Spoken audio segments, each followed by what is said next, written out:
जय श्री कृष्ण मित्रों। मानव जीवन की हर समस्या का समाधान श्रीमद् भगवद गीता में मिलता है। भगवद गीता ऐसे प्रेरणादायक संदेशों का सागर है जो निराश व्यक्ति को भी जीवन में फिर से आशा और शक्ति देता है। मित्रों, मुझे पूर्ण विश्वास है कि आप इस वीडियो को अंत तक अवश्य देखेंगे। गीता के इन वचनों को शांत मन से सुनने और समझने के बाद आपके मन को अपार शांति मिलेगी और आपके विचारों तथा जीवन में बहुत सकारात्मक बदलाव आएंगे। मैं गारंटी से कह सकता हूं, जो व्यक्ति गीता के इस सार को ध्यान से सुन ले और इसे जीवन में उतार ले, वह अपने हर संकट का समाधान पा लेता है। उसे वह सब मिलता है जिसकी वह इच्छा करता है। इसलिए आप सभी को प्रतिदिन सुबह और रात में गीता का सार अवश्य सुनना चाहिए। भगवान श्री कृष्ण गीता में कहते हैं, जो व्यक्ति श्रद्धा और निर्भय भाव से इस गीता का अध्ययन, श्रवण और मनन करता है, वह पापों से मुक्त होकर मेरे परम धाम को प्राप्त होता है। इसीलिए कहा गया है कि जिस घर में प्रतिदिन गीता का पाठ होता है, उस घर में कभी कोई संकट नहीं आता। उस घर परिवार पर हमेशा श्री कृष्ण का आशीर्वाद बना रहता है। धन, समृद्धि, सुख और शांति हमेशा बनी रहती है। गीता का प्रारंभ, अर्जुन का विषाद। महाभारत के युद्ध में जब अर्जुन अपने ही भाइयों, गुरुजनों और संबंधियों को सामने खड़ा देखता है, तो उसका हृदय भर आता है। वह दुखी होकर श्री कृष्ण से कहता है, हे केशव, मैं अपने ही गुरु, पितामह और भाइयों पर बाण कैसे चला सकता हूं? उन्हें मारने से तो भिक्षा मांगकर जीवित रहना अधिक अच्छा है। यदि यह युद्ध हुआ तो न जाने कितने परिवार उजड़ जाएंगे। मैं यह युद्ध नहीं कर सकता। मेरा मन भ्रमित हो रहा है, मेरा शरीर कांप रहा है।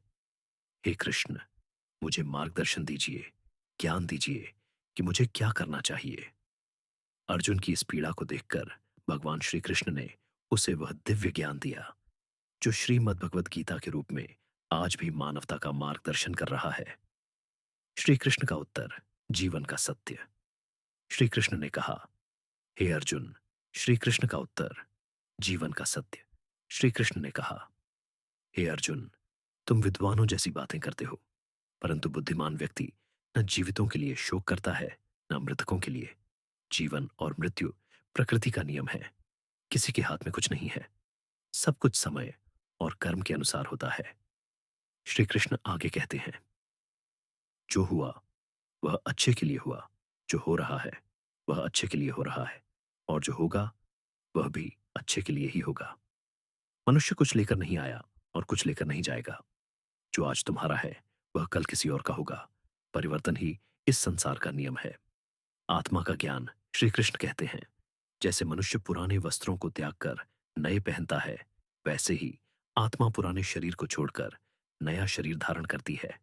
आत्मा न जन्म लेती है, न मरती है। इसलिए मृत्यु पर शोक करना उचित नहीं।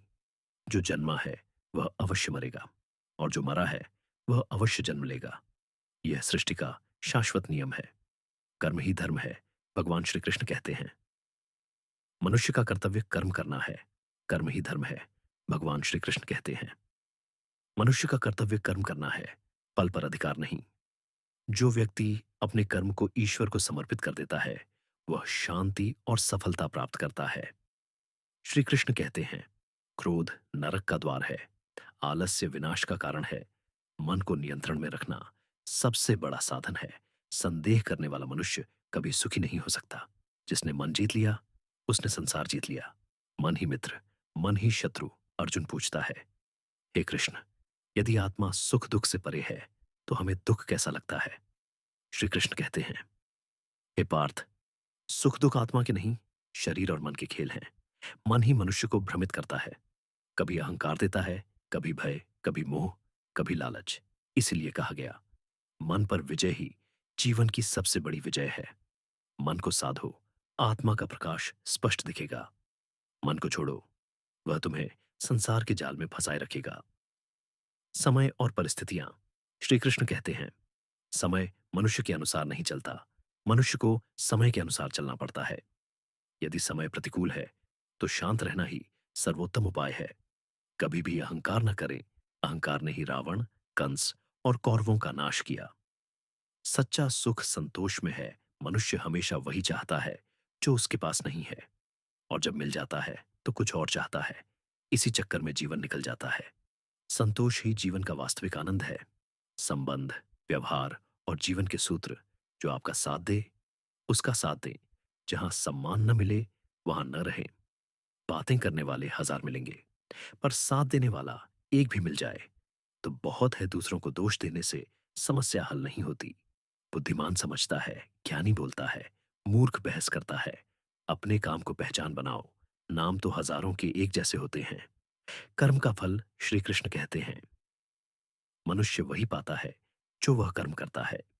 अच्छा करेगा तो अच्छा मिलेगा, बुरा करेगा तो बुरा।